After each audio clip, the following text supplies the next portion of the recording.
শুভেচ্ছা জানিয়ে আজকে আপনাদের কাছে আমি দু একটা কথা বলবো।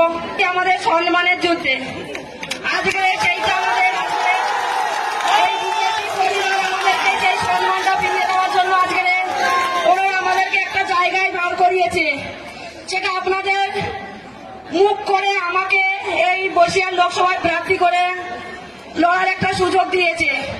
আমি একটাই কথা বলবো, আমি বসিরহাট লোকসভায় প্রার্থী হতেই পারি, কিন্তু আপনারা আমার বসিরহাট লোকসভা